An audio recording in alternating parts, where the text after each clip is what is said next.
Well, marking the anniversary of these fires means that we're also marking 1 year of kindness during crisis, because since those fires erupted across Oregon last year, community members and businesses have been stepping up constantly to help their neighbors. The nonprofit Rogue Food Unites is working hard to keep families in southern Oregon fed after the Alameda fire leveled the cities of Phoenix and Talent down there. So joining us live now this morning to continue their work 1 year later is Adam Danforth with Rogue Food Unites. Good morning.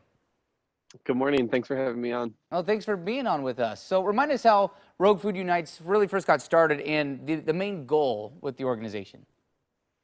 Yeah, thank you. Yesterday was the 1 year anniversary that marks the Alameda fire, and we were born really from that event. It was created in an effort to figure out how to direct federal aid money through locally owned food businesses, locally owned restaurants and farms in order to meet the feeding needs of people who were evacuated. So really trying to direct that money in a way that not only meets those immediate recovery needs, but also uplifts the entire community and recirculates money through the economy. Yeah, I know, Adam. We had we had your organization on the show last year, right? Getting the word out about this, and I just thought that this was such a cool idea for a nonprofit, because not only are you helping local restaurants who were being hit especially hard in the pandemic, you know, and everything last year, but then you're also helping feed wildfire victims. So tell us a little bit about how this work is going on. Well, we started by providing hot meals immediately after the crisis hit. So that was the first way in order to meet feeding, and then it's developed as the recovery has developed. So at this point now, we continue to provide hot meals. We still have almost 600 people in hotels in Jackson, but we also cover Douglas, Deschutes, Klamath, Josephine, and Jackson County at this point. So we continue to support in all of those counties. And then we also provide provision boxes to families that are in transitional states. So RV parks, FEMA trailer parks, places like that where you can prepare your own meals. Then we're providing local produce, local meat and dairy, along with organic pantry staples and some restaurant designed meal kits so that people have easy meals through the week. And then we also have this new program, the RFU Solidarity Card, that provides people with a flexible amount of weekly per diem to provide food at local restaurants and grocery stores as well. So the programs continue to develop that way in order to meet people's needs as they, hopefully continue to recover and reach that point of stability for longer term housing.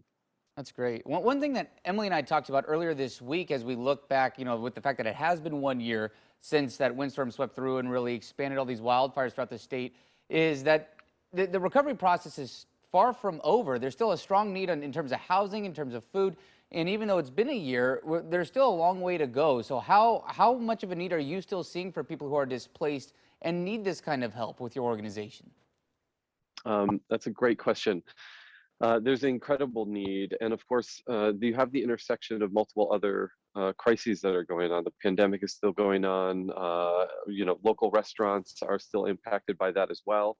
And the people who are recovering from last year's fires are still, suffering from a housing crisis, an increase in houselessness, climate crisis, as well as impacts on job availability for them to even reach sustainability. So from our perspective, food is a human right, and we are glad to have the support of Oregon Department of Human Services and really the missions that we're involved in order to make sure that people's basic needs of good food and through local sources means that it's one less thing for them to have to think about as they continue to try to navigate all the other challenges ahead to getting to that point of long-term sustainable housing. Yeah, you guys really are doing such important work. Yeah. Now, as I understand it, you have a new fundraising goal. So tell us about that and how people can help donate. Yeah, if you want to support, you can go to our website, roguefoodunites.org. There's a donation link that's there.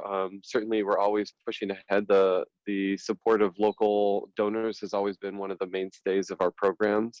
And as we continue to expand into also providing food incentives for vaccination events, anywhere from in Portland events that we did this summer, working with places like Ice Queen and Little T Baker and Mama Doot to all the way through Southern Oregon. Any of those donations really help us not only support community health in ways through vaccination events, but also the recovery from last year's fires, as well as the response to this year's fires as well, which are happening right now. That's great. I'm sorry that we're running out of time. We could talk about this all morning. It's for such an important cause. Adam Danforth with Rogue Food Unites, really appreciate all the work you do. Thank you so much for joining us this morning and letting us know about your organization and what they do. Yeah, thanks for the opportunity to talk about it, and have a great day. Thank you. You too. You do the same. All right, so to learn about how you can donate, you heard from Adam there, but you can also check out the link on our website, KOIN.com, to see more information about Rogue Food Unites. I'm just adamant that this fight to recover is far from over, and it takes chipping away with moments like this to be able to build all the way back. Absolutely. Okay, well, it is 8:13 right now, and coming up next on AM Extra, more baby news out of Hollywood. Jennifer Lawrence with a surprising announcement. Oh boy, how she made that big announcement.